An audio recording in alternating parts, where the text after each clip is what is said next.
नमस्कार। अंग्रेजी के कानून दंड संहिता को वर्ष 2019 से बदलने के लिए केंद्र की नरेंद्र मोदी सरकार ने काम शुरू किया और 1 जुलाई 2024 को इसे लागू कर दिया गया।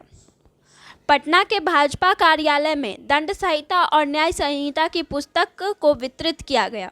देखिए पूरा वीडियो। 1 जुलाई 2024 को भारतीय संसद के द्वारा पारित जो नए कानून है दंड प्रक्रिया से संबंधित तीनों कानून वो पारित हो चुका है और 1 जुलाई से लागू हो चुका है। तो जो अंग्रेजों के बनाए हुए कानून थे जिसमें उनका दंड का विधान था, अपने शासन को प्रतिस्थापित बनाए रखने के लिए उनके द्वारा जो कानून बनाए गए थे उसे कांग्रेस की सरकार मीट होती रही।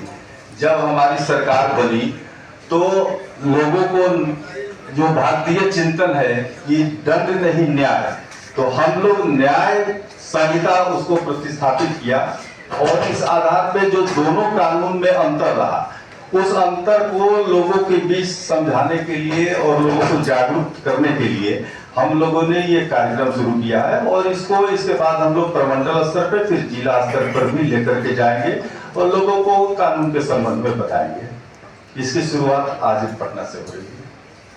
आपने आज एक किताब दिया, उस किताब के बारे में थोड़ा बताइए। ये किताब में तीनों है, भारतीय न्याय संहिता, भारतीय साक्ष्य अधिनियम और जो दंड प्रक्रिया संहिता पहले था उसके स्थान पर नागरिक सुरक्षा संहिता, वो तीनों का इसमें डिटेल तीनों एक्ट जो पारित है उसका जिक्र है। इसलिए हम लोगों ने कहा कि अपने तीनों को ये तीनों किताब का जो एक में ही कंपाइल करके दिया हुआ है इसका हम लोगों ने भेज दिया। ये मैनुअल है और इसमें तीनों एक्ट का बेयर एक्ट है।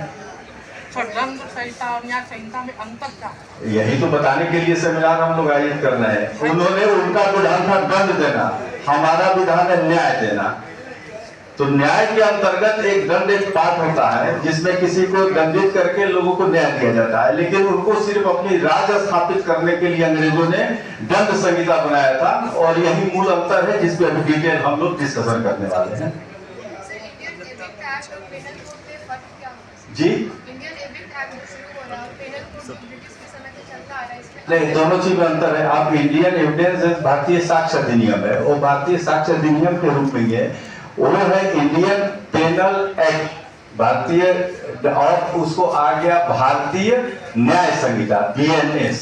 वो IPC था, अभी BNS हो गया और भारतीय दंड संहिता इसको कहा जाता था, अब वो भारतीय न्याय संहिता।